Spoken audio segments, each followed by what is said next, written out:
Hi, this is Pam with ROC Metaphysical. Hopefully you've seen some of the other videos, but just in case, ROC Metaphysical, and that's ROC Metaphysical, all one word.com, is a metaphysical online magazine. You can go on it anytime, and the first of each month, there's new articles. So you can keep going back through the month and read articles, and then January 1st, new articles will be on. And what we're doing today is I'm interviewing Nadine, who is a creative person. I love all your background when I went on your website. And one of the purposes of interviewing her today is because she's done an oracle deck. And I just cracked it open a little earlier because I wasn't sure if I wanted to take the plastic off. I know a lot of people treasure their cards and they take good care of them. So you did this deck and it's beautiful. I'll hold up a card. Hopefully people can see it. I don't know, my background makes it fade in and out. But talk to me about your art background and your love of rocks, because I think those are the two things that are combined in this. Well, thank you first, Pam, for having me on your show. I really appreciate it. Yeah, the crystal clear oracle deck is just coming out now. This one, it's just out on the market now. My first deck was called the Heart Path, and then Animal Love, and they all actually can work together. But this is the newest one.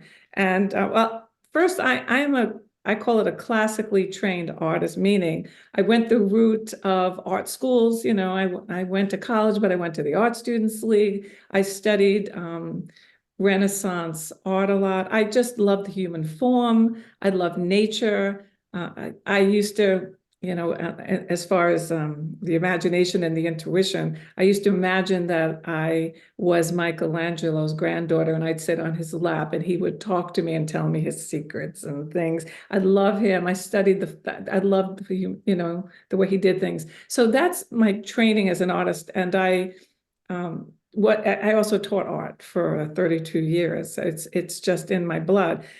Also in my blood is the fact that I grew up in a family that loved science. My brother was a geologist, paleobotanist. I grew up going to the Delaware Water Gap and looking for fossils, and we had rocks all over the house and crystals all over the house. We didn't look at the metaphysical reasons behind them. My father and brother wouldn't have done that, but I grew up with them all over. And my brother, somehow my father caught the bug and he used in fact, I'm wearing one of the I saw that. my father made this. It's And beautiful. sodalite, thank you. He got the bug from my brother, and my brother ended up going to an amethyst mine in South Africa when he was probably about 18.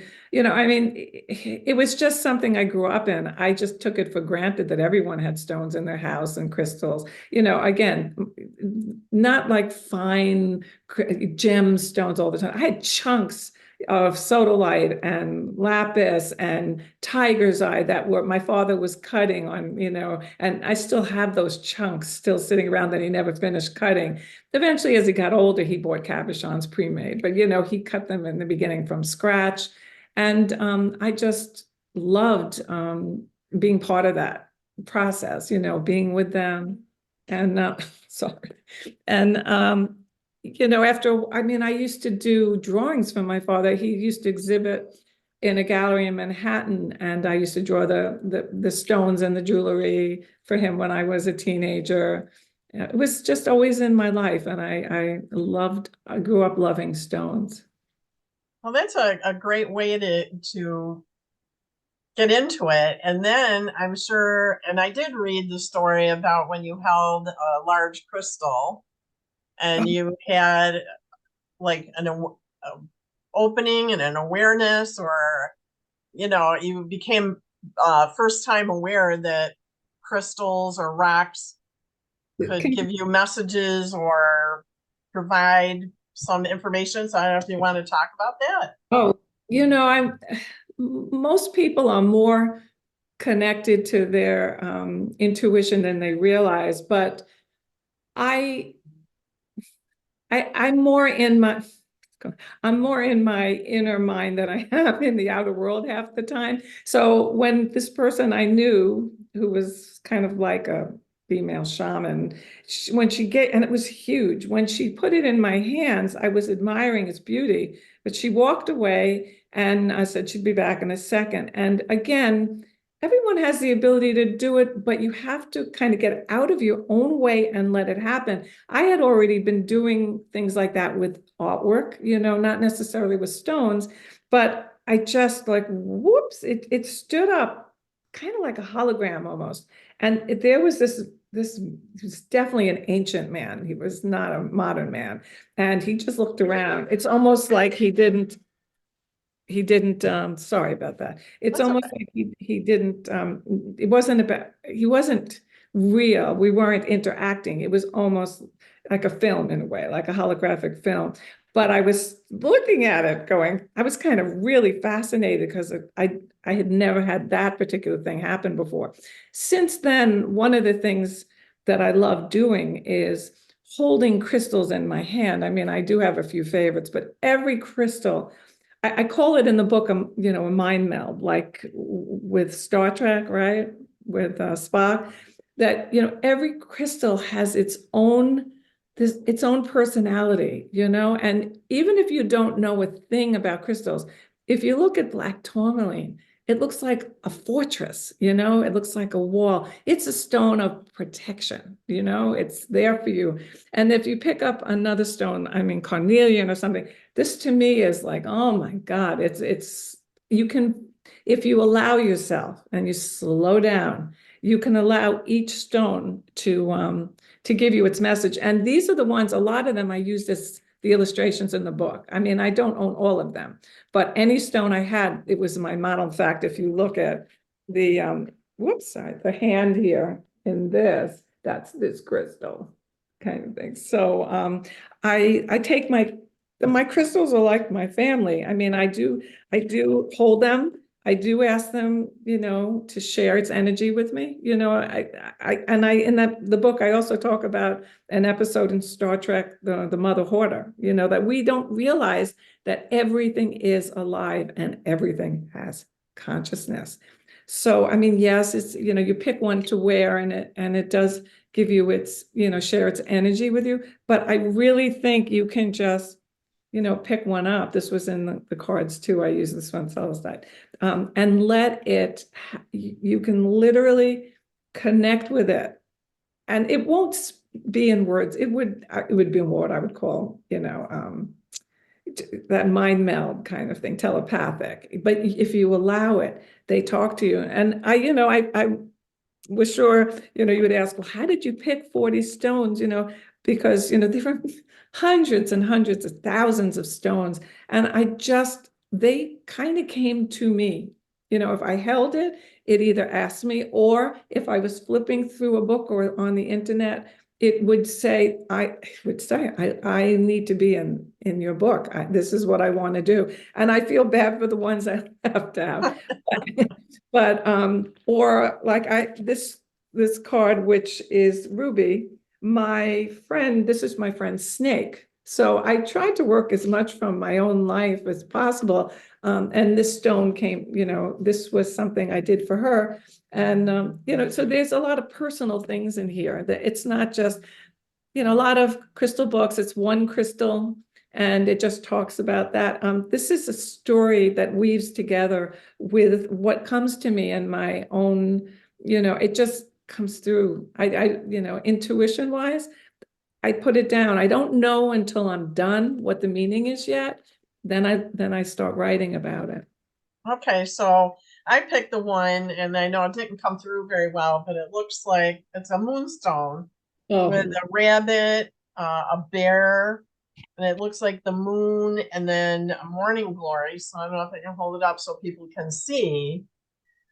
So explain why they all went together so maybe people can understand the whole dynamic of the cards, of how all those things came together, like a bear and morning glories. Well, what I first do is I knew I was going to do Moonstone. So I first start by clearing my mind, and I have a little pad with me, like a sketchbook. And then I start doing a thumbnail sketch. I knew there was going to be, you know, a large moon in it, that I would have a tower, you know, a moonstone tower. And then I get the idea of the bear just comes. I have learned not to question when I get the images. Like you said, you're clairaudient. I'm clairaudient, but clairsentient. I mean, I see pictures in my head. I'm definitely a lot. So I start sketching, and then I go, okay, a little bit of science. You know, I do both. And I go, well, moonstone. You know, it's night and that, and somehow I find out there's a flower that blooms at night, you know, during that time. And I went, that fits there. The rabbit just won. The rabbit's about creativity, but it's a like a goddess rabbit. It's like an Aztec rabbit. It's not just metaphysical. It's also my training as an artist. Something feels right when I put it there, or it feels wrong when I put it there. For me, it's that simple. I can't avoid it. So if I have the bear standing there, and he's standing in front of the moon and he's leaning up against there, getting the power from the moonstone, there's something goes to me, I must have more to it. I need to put it in. And it just comes to me. Sometimes I'll actually just hear a name, you know, or like an Aztec god will come to me, or something like that. I feel totally guided, but I also feel trained. I mean, some of it is my innate, I've been doing art in my whole life, and I've been alive a long time. And some of it is just that type of an intuition, and what's built in design-wise. It's pleasing to me. I do believe in the concept of beauty, and beauty is essential nature as much as food or light would be, because beauty actually, the cells resonate to it. So I want to create something that feels right to me, so it will feel right to you. So it's partly art, design, my clairaudience, my intuition, my love of animals. You know, it kind of comes together. It's a magical, mystical thing to me too. I'll just start sketching on a pad, and I'll go, wow, you know. Yeah, so I mean, it's not, you know, how, you know, and I've studied a lot about metaphysical topics and spiritual things, you know, like everything has a meaning. And a lot of times tarot cards, or oracle cards, they'll put things together because there's a specific meaning, as opposed to you, when you're kind of just receiving the information and then putting it together. It's a little bit of both. I mean, I sometimes when I put the moonflower in, I was conscious of the fact that its power came, you know, at night. And the bird is the mockingbird. It sings at night. It's the only bird that sings at night. So there's a little bit of weaving that together, you know. I can't even separate it anymore. You know, over the years of doing these 3 decks, and the series is about 14 years now. I had to learn to get out of my own way. You know, I actually started it because I went under hypnosis, and I had supposed to have a past life regression session, and I ended up channeling, and it guided me to do this. Wow. I really appreciate all this inside information. So I think it sounds magical to me.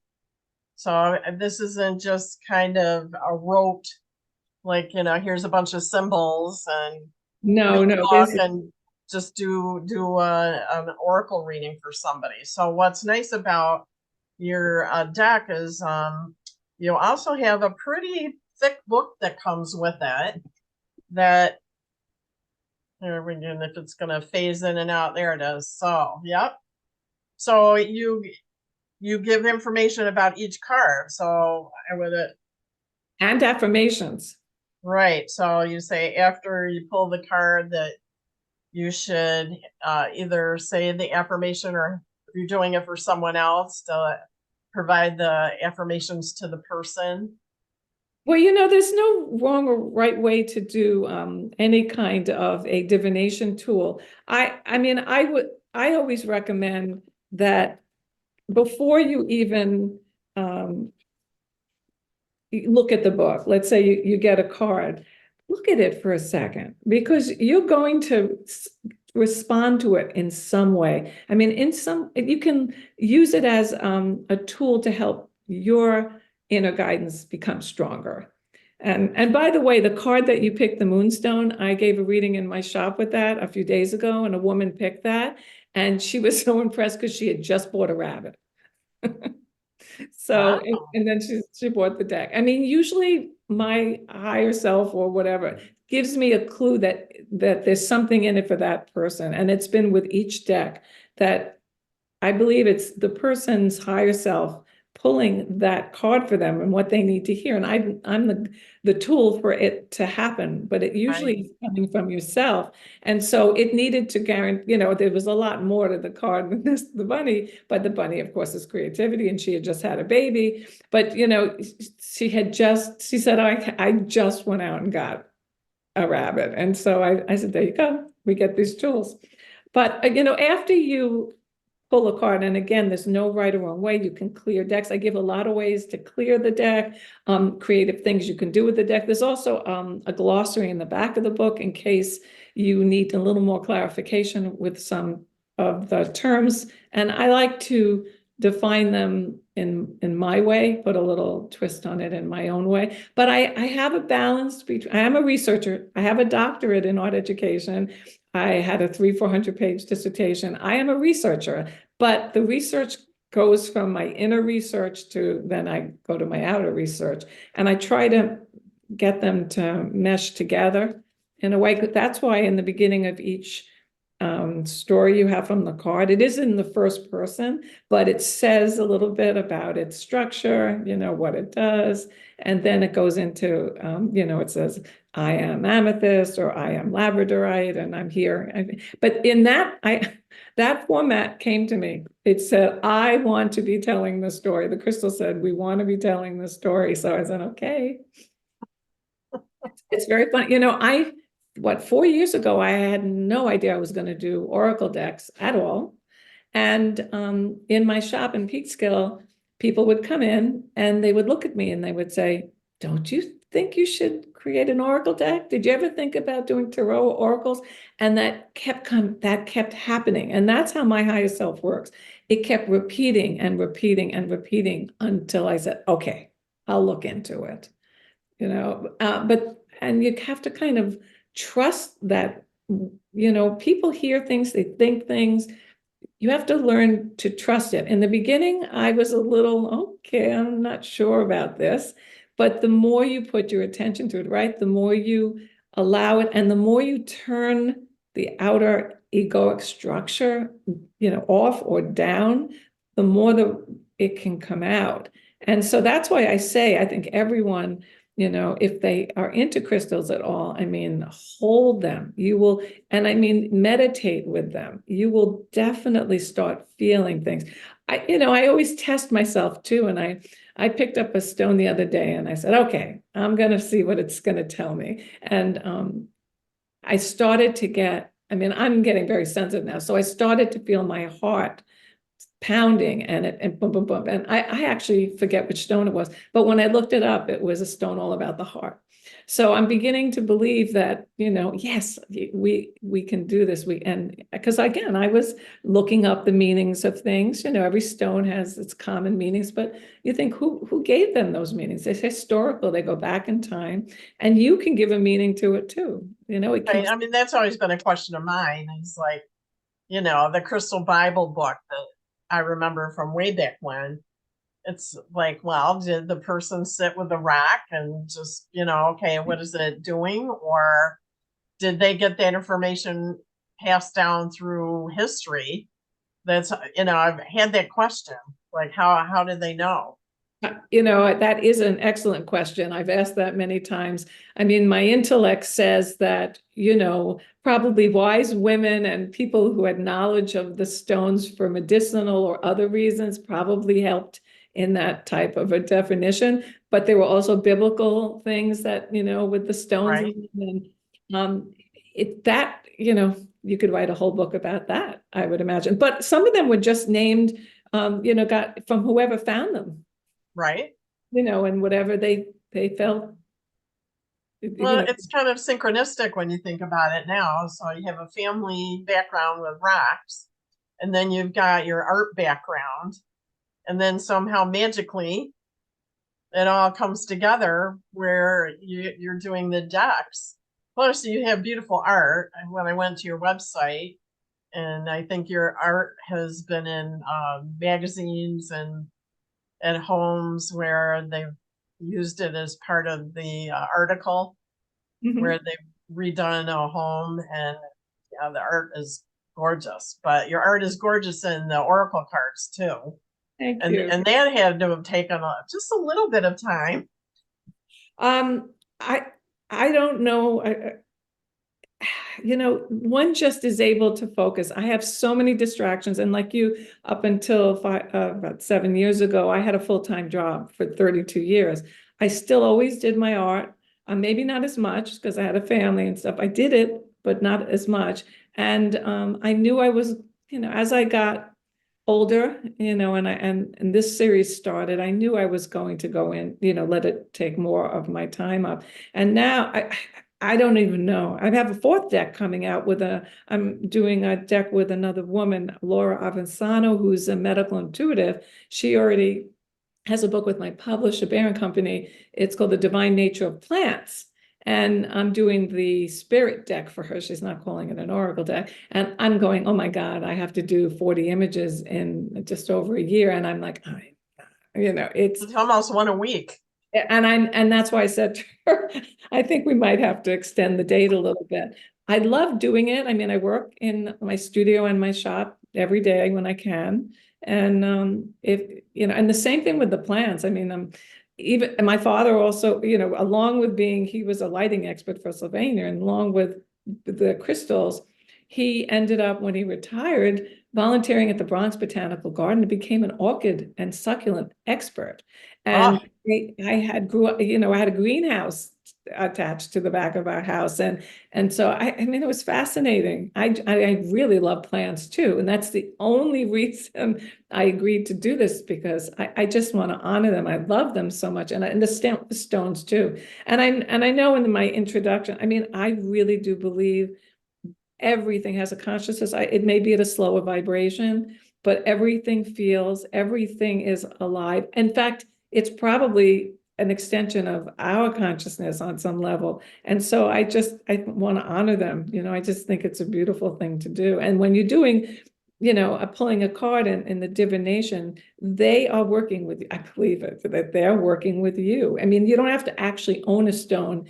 Even if you visualize a stone in your mind, you're going to start to call its energy towards you.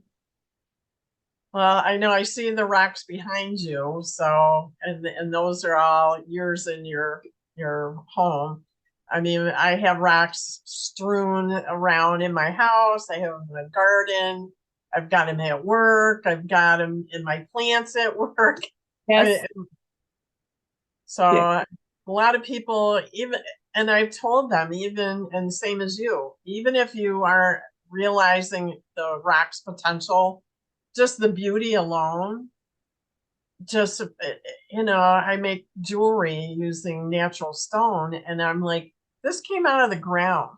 When we just see mud and dirt, and like, but deep down, this rock came out with red and green or whatever colors in there. And it's just amazing to me how that happens. And we go to a rock show, and I want to buy them all. They're so beautiful. And if you walk around, one will jump out at you. You will be drawn to something. It's interesting. One of the and I have a social media person, and I have a social media presence, and one of the questions asked a lot was about the stone moldavite. And that one, some stones you have to really be prepared for and ready for. And it doesn't always happen instantly, but with me, I knew it was going to be like a game changer. It really, it's from this, the heavens, it comes down through the meteor or whatever, hits the ground, becomes glass, all that. So it brings heaven and earth together in an explosive kind of way. So the first time I wore it, I had a shop, a gallery in Peekskill, and my landlord was fixing it up, and he was going to change the building around, but he guaranteed me that I was going to I was okay, I could stay there. And I wore the Moldavite necklace that one morning, and I went in there and I opened up my computer, and he said, "You have 2 weeks to get out." And I went, "Whoa, I'm not sure I want to wear this so much."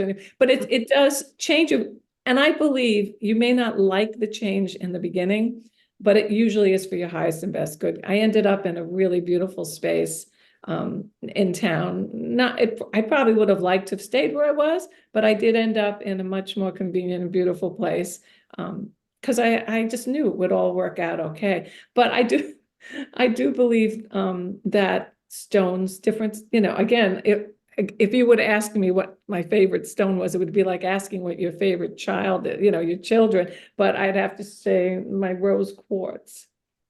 I love rose quartz. I mean, they have, like, it has such a different, to me, it's like liquid love frozen. I feel the energy of this thing. I mean, Moldavite is get your ass up and going. I'm sending you in the direction you need to go in, whether you like it or not. You've been holding on to old things way too long, and you don't realize how they're hurting you. Let's get going. And this is going, okay, it'll all be okay. It'll all be okay. Just feel your heart. Just know it. Everything's going to be okay. I love you. You love you. We all love you. It's just a beautiful, beautiful stone. And I keep, I couldn't have it. I put it in every window, every doorway, little pieces all over the house. So it makes kind of a grid of a little bit of, I guess it's not just love. People hear the word love, but it really is a universal, deep kind of a connection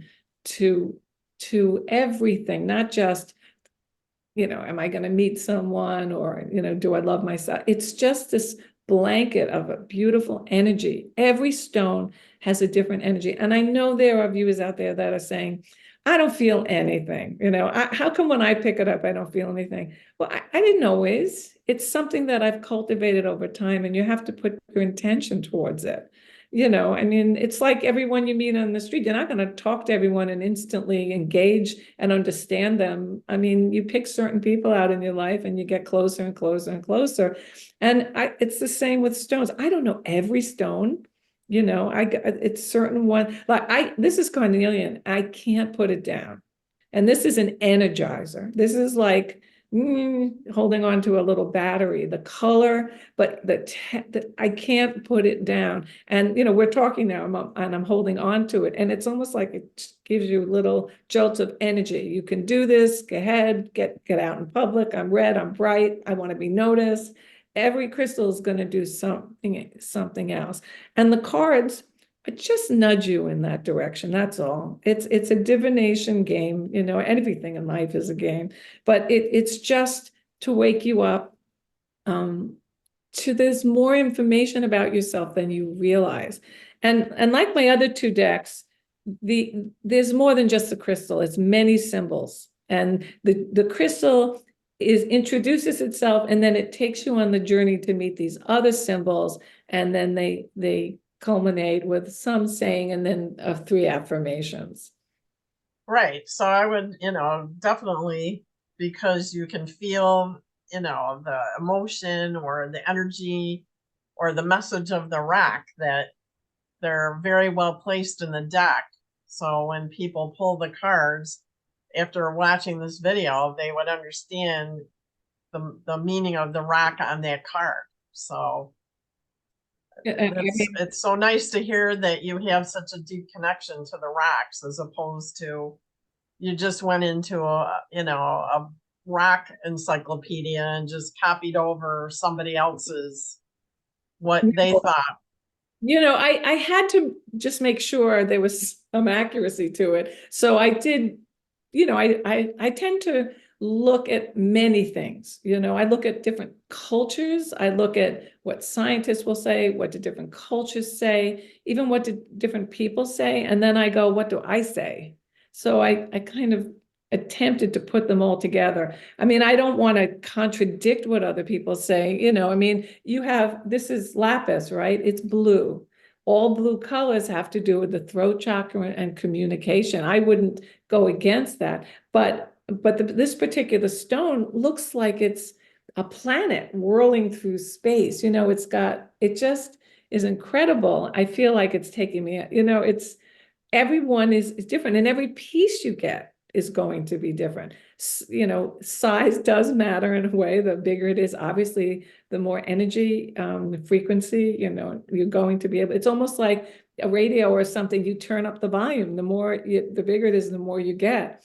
You know, in my book, I have a stone called hanksite, which I had never heard of before. I don't know why it came into my attention, but it wanted me to know it. And I went online and I bought a nice chunk of it. And it is a stone that grounds you, but I consider it a working stone. It's not a pretty stone. It's a salt, and it's kind of brownish. And I kept it by me while I was working. I feel that's what it was good for. And when I finished the deck, it broke. You know, it broke into pieces. It wasn't a big piece anymore. And I was Kind like, of unusual. I wonder why it did that. And some people, you know, when they have stone necklaces, they sometimes lose it. And the theory is that its energy is finished with you, and now it can move on to someone else. You know, you've learned what you've learned from it. So, I mean, I take it a step further. I will research and look at what other people have said about stones, but that I have to put it through my I don't want to call it a computer of a mind, Oh, but you're evaluating. yes, yes, and I have to. Does that work? Just like my art, does it feel? It's with me. I'm mostly feeling. Does it feel right when I look at it? Is it beautiful? And I don't mean beautiful like, I mean, its vibration will feel right to me. And this is going to sound kind of funny for the viewers, but if you really want to get an answer to your question on the inside, I kind of have my system, my yes and my no. And my yes is ding, ding, ding. And my no is like you know. And so if something feels right, I hear ding, ding, ding. And if something's not, I go, So I kind of have that built in, and I know when something is right or wrong almost immediately. I don't even have to wait for that. It just takes it over. Well, it So makes things go faster when you get the answer. yeah, and I don't doubt it anymore. You see, growing up and even a few years back, you doubt, but when you just know it's right. That's it, bottom line. And the more you do that, the stronger it gets. And that's what they should do with your deck. The more they work with it, the better they'll be Yes, working with it and understand the symbology and yes, the energy. And then your book gives you all the information so they can verify what they feel yes, compared to what you have written in the book. And you do give a lot of really great information in there, which is nice. Because I know when I got my first Rider Waite, I mean, the book was teeny, teeny, tiny, you know, but I mean, the symbolism was there and you could work through it, but it's not as nice as the book that you've included. I mean, it's almost, you know, like a mini version of a standard book. yes. Well, you know, with my first deck, I had self-published it, and I had to keep it to 100 pages, or it went to another price bracket. So I was like, okay. But then when Barron Company picked it up, I could add to it. I did it, but I still wasn't so sure about what I wanted to put in. By the second book, I was doing more, and by this book, it's the biggest one yet. And you also gain confidence. You know, these stones and the cards are to help you trust in and listen to yourself more, as well as, you know, you can listen to my words, but they're meant for you to trust you and gain more confidence in your own abilities as you go on. I mean, well, you know, like with Amber, I just opened up to Amber, and it says, you know, I can help you heal your wounds. You have chosen this card because you want to release old negative programming. So maybe if you hadn't read that, you go, yes, there's actually programs running at the same time.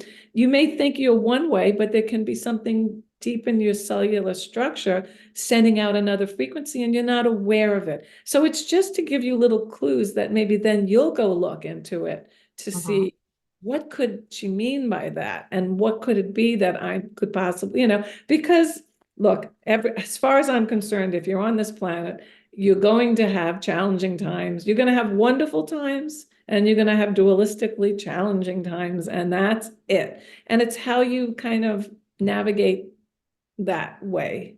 Right.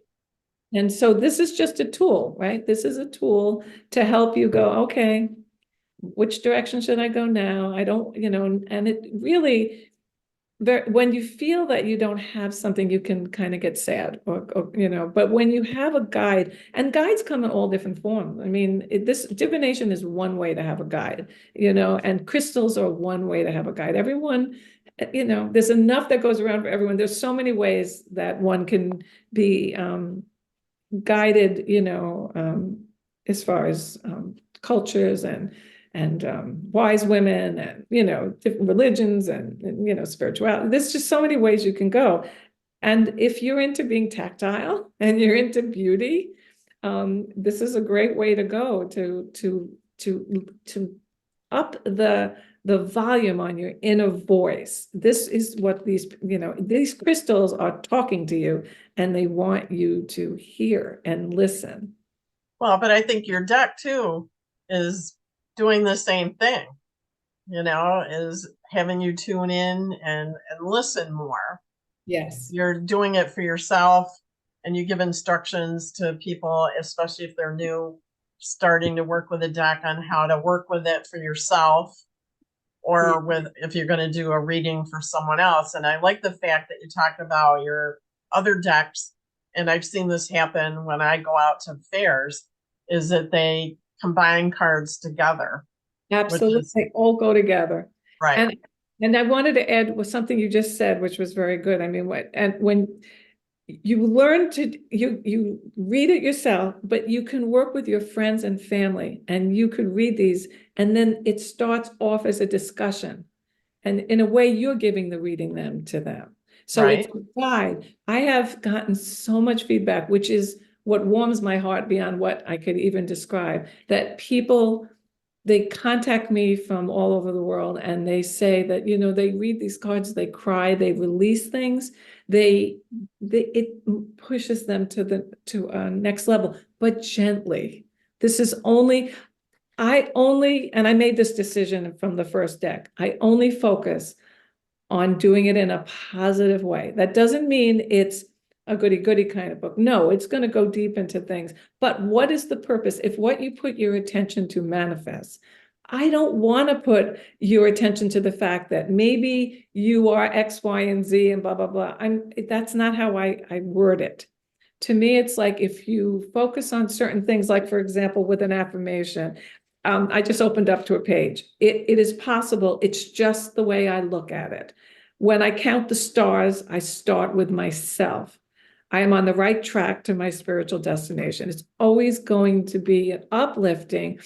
It talks about, yes, you might be in a pretty funky place or, whatever, but I'm not going to say, oh, you thought this way and you thought negatively or blah, blah. No, it's not about that at all.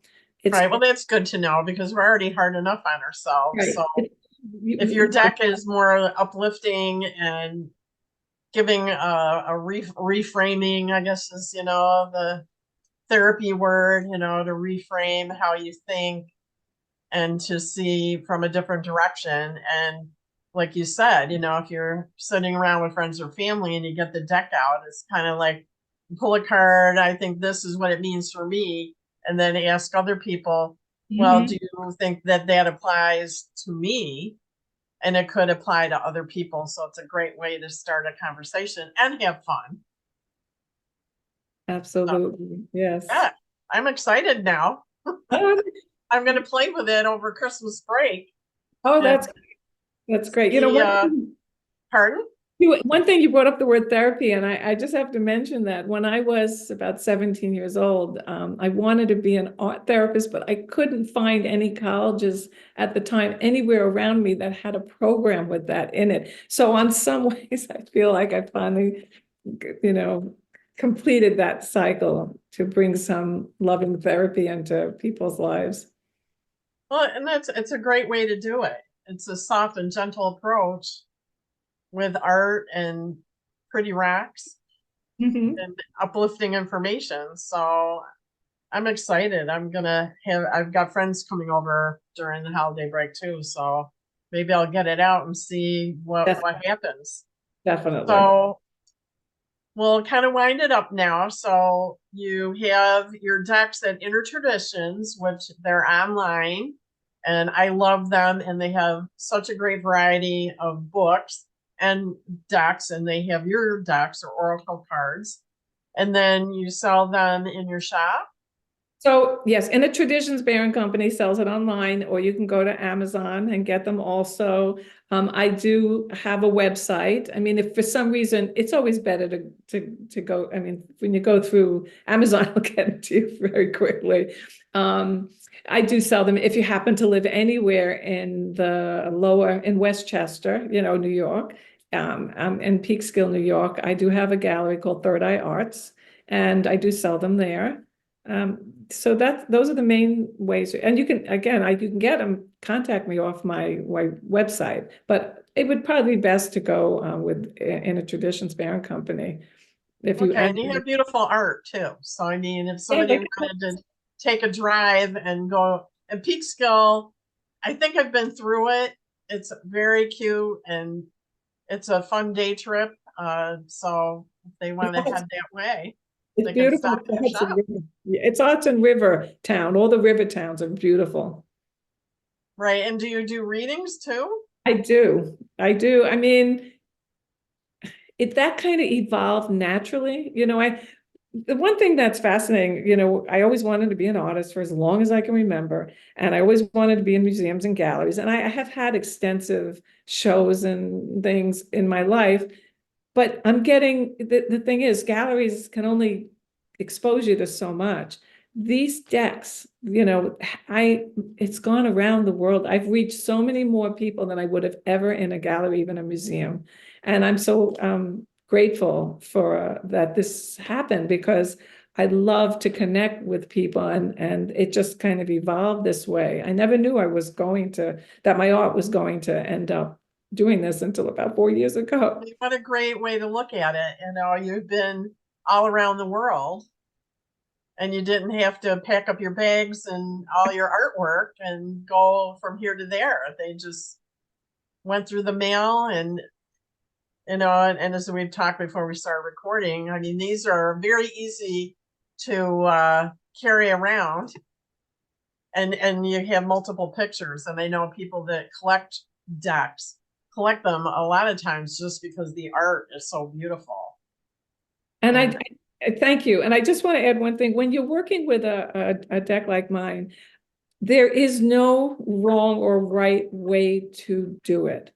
Anyway, I give lots of information in the beginning, but any way is good. And I'll give a quick example. A husband and wife came into my gallery one day. She didn't know that he was going to buy her one of my original paintings for her business that she just started. It was a secret. He didn't even tell us. And she said, "Oh, you have a deck. Can I use it?" And I said, "Sure." So she started shuffling, and a card just fell out, went up in the air and on the floor, and it was the picture he was going to buy her. And it happens all the time. You will always get the message you need to hear. Wow, another synchronistic happening. It sounds like you have a lot of them. Wait, I do. I'd love to hear, like anyone who buys the deck, I'd love to hear back when you have great stories to tell. Yeah, do you get those? Do you put them on your website? I do. I don't necessarily share the stories. If someone writes something and I can put it in, into my, what do you call it when people promote it, that kind of thing. But I hear it all the time. Even my astrologer. I mean, there was a man that I waited to Ray Couture. I loved his readings, right? I waited months to get him. And I just loved him so much. I had paid him already. I sent him a deck. I just wanted to send him my first deck. And it ended up that he used it so much that I mean, when I went to write to him Happy Holidays, I just wrote him an email, and he wrote back saying, I just have to share with you these synchronicities I've had. You know, I love hearing the stories. You know, people come into the shop and share them. I get them through my text message or in my email. And it's lovely because I do get them from around the world. All right, so we'll tell people when you get the deck and these unique, fun things happen to let you know, because it makes it, sound like it's got a little magic built in. So there's something special going on there. I love it. I love it. Okay, well, so and your full name is Nadine Gordon Taylor. So I mean, you can just Google you. That's when I found your gallery when I Googled by the name. So remember that name and Inner Traditions, and make sure you get at least one deck, and they make great holiday gifts. Thank you.